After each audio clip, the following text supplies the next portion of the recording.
सिद्धेभ्यः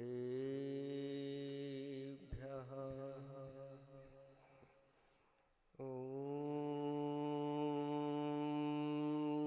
नमः सिद्धेभ्यः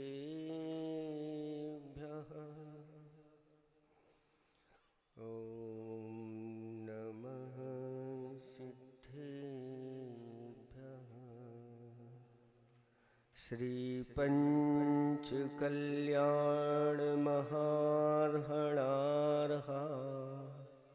वागात्मभाग्यातिशयैरुपेता तीर्थंकरः केवलिनश्च शेषा सुस्ते क्रियां नो भीष्मा वहन्तु।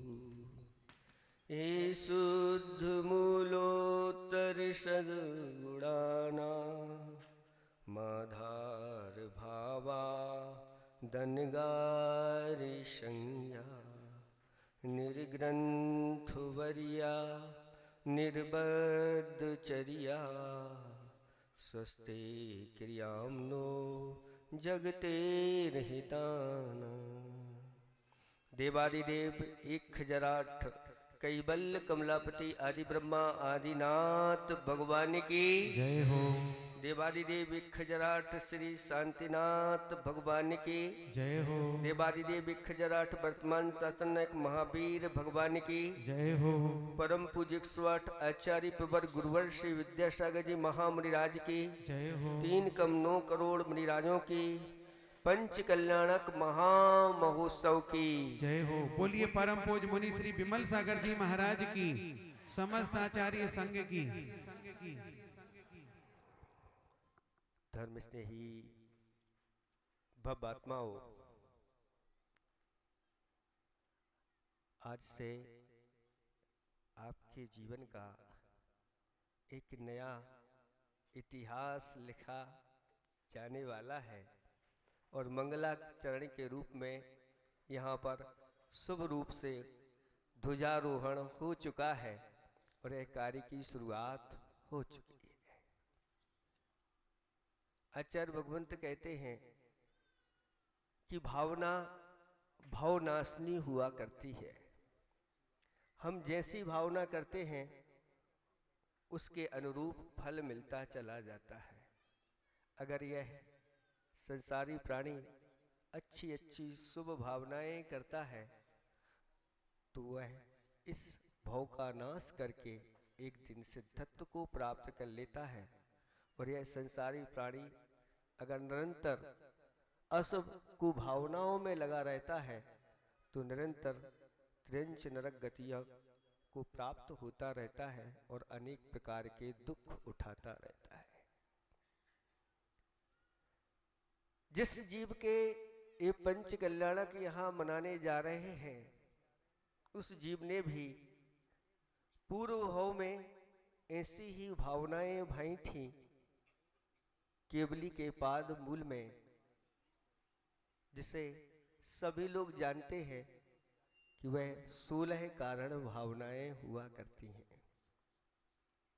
उसमें सबसे पहली कोई भावना है तो वह दर्शन विशुद्धि भावना है। ऐसा सम्यक दृष्टि जीव केवली के पाद मूल में वह दर्शन विशुद्धि आदि 16 कारण भावनाओं को भाता है। जब भगवान के स्वरूप को देखता है, इससे उन केवली भगवान के स्वरूप को देख करके भावना करता है कि परमार्थ भूत आप तो यही हैं जो वितरागी है, सर्वज्ञ है, हितोपदेशी हैं। यही परमार्थ भूत आप तो कहलाते हैं, सच्चे देव सच्चे भगवान कहलाते हैं। इन भगवान के मुखारविंद से जो दिव्य धुनि खिलती है उस वाणी को आगम वाणी आचार्य भगवंतों ने कहा है। उस आगम वाणी के आधारभूत निर्ग्रंथ मुद्रा को धारण करने वाले 28 मूल गुणों को धारण करने वाले ये गुरु कहलाते हैं। ऐसे परमार्थभूत आप्त आगम और गुरु की श्रद्धा जब दोषों से रहित हो जाती है, और अंतरंग में ऐसी निर्मलता प्राप्त होती है, उस समय सम्यक दर्शन विशुद्ध होता चला जाता है। उसको आचार्य भगवंतों ने दर्शन विशुद्धि भावना कही है। ऐसी दर्शन विशुद्धि जब बढ़ती चली जाती है तो कहते हैं आगे और भावना होती है विनय संपन्नता की।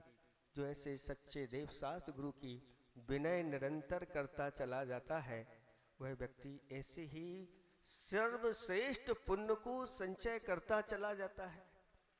आज इस कलिकाल में विनय का अभाव होता चला जा रहा है।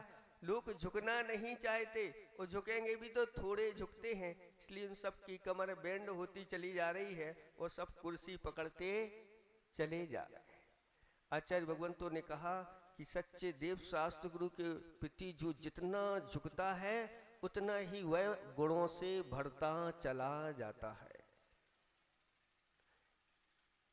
और जो झुकता नहीं वह आगे जाकर के ऐसी पर्याय को प्राप्त होता है कि वह उसका सिर हमेशा नीचे झुका रहता है। सूकर देखा है आप लोगों ने, उस सूकर को उसका सिर नीचे की ओर झुका रहता है। ये सब अभिनय की ही परिणाम है। हाथी की सूंड लटकी लगी रहती है नीचे, ये क्यों है? ये सब मान के परिणाम होते हैं। इसलिए अच्छी तरह से विनय के साथ इस अनुष्ठान को आप लोगों को करना है। साथ साथ में शुद्धि का, जैसे अभी भैया जी ने बताया कि द्रव्य शुद्धि के साथ साथ भाव शुद्धि चाहिए, लेकिन द्रव्य शुद्धि भी अशुद्ध आदि पदार्थ लगा करके इस अनुष्ठान को मत करना। और साथ साथ में जैसे ही इस पंडाल में प्रवेश करेंगे, एक मंदिर का रूप हो जाएगा, तो बाहर पैर धो करके ही इस मंडल में प्रवेश करना। और पैर तो धुल जाते हैं, लेकिन आपके परिधान ऐसे होते हैं जो धरती का स्पर्श करते हुए आते हैं। ऐसे परिधान पहन करके नहीं आना, धरती का स्पर्श नहीं करना। पैर क्यों धोते हैं? कि इन पैरों में अगर कोई रज लग गई है, धूल लग गई है, तो उसको धो लेते हैं। लेकिन वस्त्र अगर आपके धरती का स्पर्श करते आ रहे हैं, तो उसमें जो धूल लग गई है उनकी शुद्धि कैसे होगी? ये विवेक कहलाता है। आपको विवेक के साथ ये सब कार्य करना है। बाह्य शुद्धि के साथ साथ अंतरंग शुद्धि भी आवश्यकता है। अंतरंग यानी मन की शुद्धि। सर्वेषां शुद्धि नाम मना शुद्धि प्रशस्यते। सभी शुद्धियों में मन की शुद्धि सर्वश्रेष्ठ मानी गई है। इसलिए उस मन को अच्छे समझा के आना, और किसी प्रकार से इस मन में मलिनता नहीं आना। हम 3 लोक के नाथ के दरबार में आए हैं, कोई इस प्रकार से हमारा सम्मान आदि नहीं हुआ, इस भाव को नहीं रखना। हमें तो बस भगवान की आराधना करना है। ये विनय संपन्नता कहलाती है। तो साथ साथ में जो सील और व्रतों को अच्छी तरह से पालन करने वाला होता है, ऐसे ही श्रेष्ठ पुण्य का वह संचय करता चला जाता है। जो अपने जीवन में निरंतर ज्ञान की भावना में लगा रहता है, संसार शरीर भोगों के इनसे उदासीन होने की भावना में रहता है, उनके स्वरूप को चिंतन करता रहता है, निर्वेग भावना जिसके अंदर भरी रहती है, ऐसे ही वह व्यक्ति श्रेष्ठ पुण्य का संचय करता है। इसके साथ अरहत भक्ति है, आचार भक्ति है, उपाध्याय भक्ति है, बहुशुद्ध भक्ति है, रत्नत्रयधारी ऐसे मुनिराजों की भक्ति है। शक्ति के अनुसार जो तप करता है, शक्ति के अनुसार जो त्याग करता है, साधुओं के लिए उनके धर्म ध्यान की अनुकूलता बनाने के लिए जो साधु समाधि आदि के लिए प्रयत्न करता है, और जो निरंतर ऐसी धर्म की प्रभावना में लगा रखता है, साधर्मी भाइयों के प्रति वात्सल्य भाव रखता है, और अपने आवश्यकों को समय पर पालन करता है, ऐसा वह तीर्थंकर प्रकृति का वंद करता है। और उस जीव ने ऐसे ही तीर्थंकर प्रकृति का वंद किया। पूर्व भव में चक्रवर्ती का वह जीव था, भगवान के समूह शरण में। ऐसी भावना भाई, हे प्रभु, मैं भी ऐसी चीज को प्राप्त करूं जिसके माध्यम से मैं जगत का कल्याण कर सकूं, जगत के जीवों को जीवों के जो दुख हैं मैं उनको दूर कर सकूं, यही भावना फलीभूत हुई और तीर्थंकर प्रकृति का वंद किया। अंत में संलेखना पूर्वक वर्ण किया और जाकर के सर्वार्थ सिद्धि में 33 सागर की आयु को प्राप्त किया और 33 सागर तक अहमेंद्र के सुख प्राप्त हुए। और वहां के बाद जब 6 माह शेष रह जाते हैं, तब इस पृथ्वी के ऊपर ऐसे उन दंपत्ति के यहां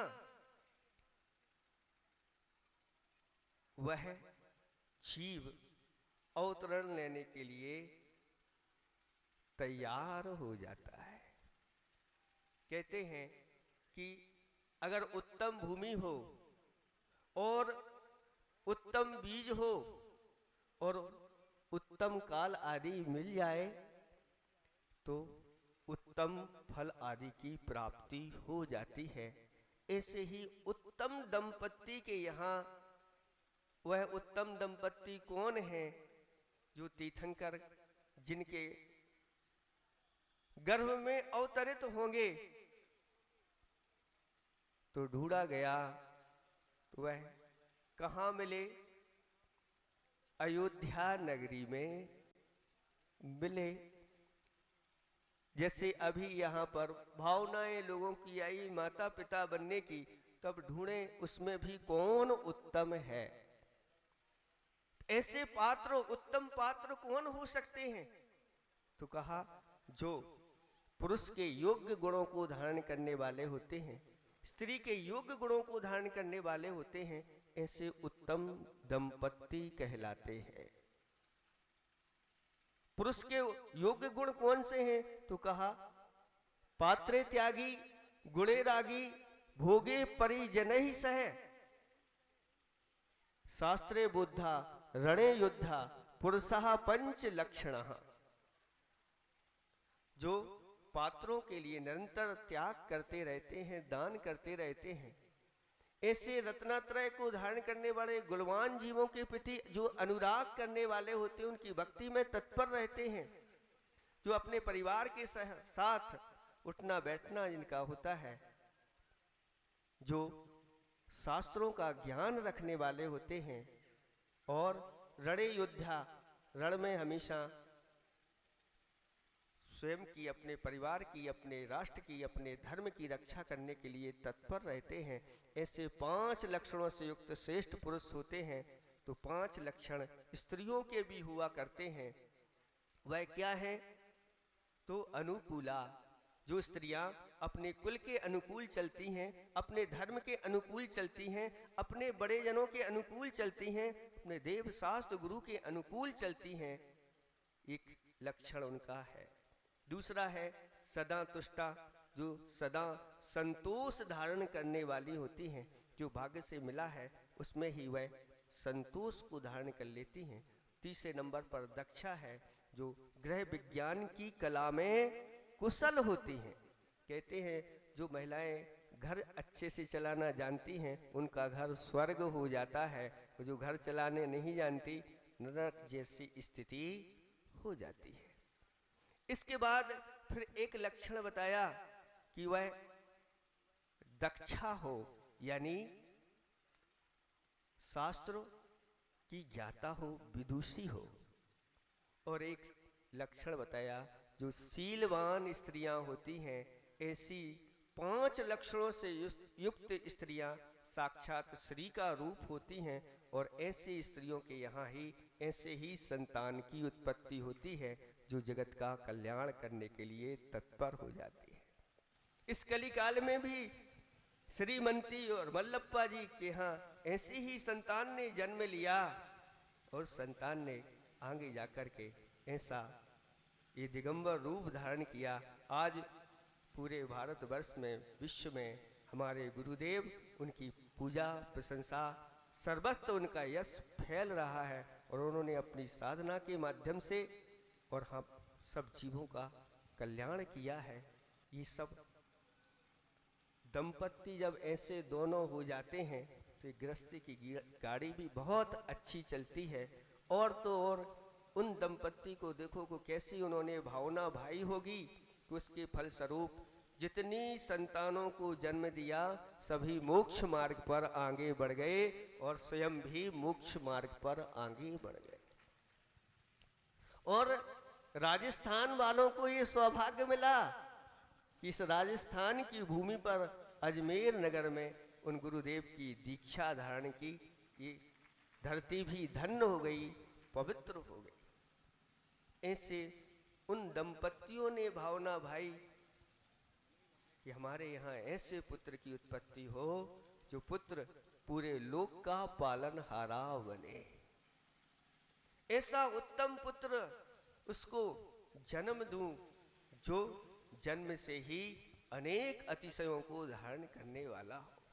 इन सब भावनाएं बहाते हुए और 6 माह पूर्व से ही अयोध्या नगरी की रचना हो गई। स्वर्णमयी कुबेर के द्वारा वह रचना की गई और वहाँ पर प्रतिदिन 10.5 करोड़, एक मत मिलता है कि 14 करोड़ दिव्य रत्नों की वर्षा होती चली गई। 6 महीने पूर्व यह वर्षा हुई और जब गर्भ में आए, गर्भ में आने के बाद 9 माह तक निरंतर उनके घर में ये रत्नों की वर्षा होती चली गई और वह पूरा का पूरा राज्य संपन्न हो गया। और उन माता की सेवा में 8 कुमारियाँ और 56 कुमारियाँ उनकी सेवा में लग गईं। ऐसी यह आज का पूर्व का दिन, ये गर्भ कल्याणक का दिन है। इससे आप सब लोगों को शिक्षा लेना है। आप चाहते तो हैं कि हमारे लिए उत्तम संतान की प्राप्ति हो, लेकिन उसके लिए ऐसे जिन्होंने धर्म पूर्वक विवाह किया है, ऐसे दंपति अगर वह धार्मिक आचरण के साथ अपना जीवन निकालते हैं और अच्छी शुभ भावना होती है तो उनके लिए भी ऐसे ही संतान की प्राप्ति होती है। कहा है कि नारी अगर ऐसे पुत्र को जन्म दे जो सूरवीर हो, विद्वान हो और दाता हो, जैसे अभी अभी भैया जी प्रदीप जी घोषणा कर रहे थे कि इस राजस्थान के भामाशाह जो निरंतर गुरुओं के चरणों में अपना शीश रखे रहते हैं और ऐसे पुत्र को, ऐसे परिवार को उनकी माताओं ने, उनके पिता ने जन्म दिया जो निरंतर इस धर्म की ध्वजा पताका हमेशा हमेशा फहराते रहते हैं। और उन्होंने भी यहाँ पर ऐसा बीज बो दिया, एक ऐसा बीज कि सबके लिए अच्छी तरह से दर्शन मिले, सभी लोग भक्ति पूजा अर्चना करें और सभी लोग ऐसे पंचकल्याणक में शामिल होकर के, उनकी भावना थी सबसे कह देना, कोई मांग नहीं है, कोई वो नहीं, सबको इस पंचकल्याणक में भाग लेना है और सभी लोग ऐसे पुण्य का संचय निरंतर करें। शास्त्रों में लिखा है कि जो ऐसे जिनालय बना करके, जिन बिंबों को स्थापित करा करके, ऐसे रत्नात्रयधारी गुरुओं को बुला करके ऐसे पंचकल्याणक की विधि को कराते हैं, वह संसार के सर्वश्रेष्ठ सुखों को प्राप्त होकर के एक दिन उनके भी पंचकल्याणक हो जाते हैं। ऐसी महिमा इस पंचकल्याणक की है। सम्यक्त वर्धनीय ये क्रियाएं कहलाती हैं और इनसे व्यक्ति ऐसा पुण्य का संचय करता है। आचार्य जी ने कहा था एक हाइको के माध्यम से कि पुण्य फूला है, पुण्य फूला है, पाप का पतझड़, फल अनंत। जब हमारा पुण्य फूलता चला जाता है तो पाप झड़ता चला जाता है, पतझड़ होता चला जाता है और उसके ऊपर अनंत फल लगते हैं, यानी अनंत चतुष्टय के फल प्राप्त कराने वाला ऐसा यह अनुष्ठान है।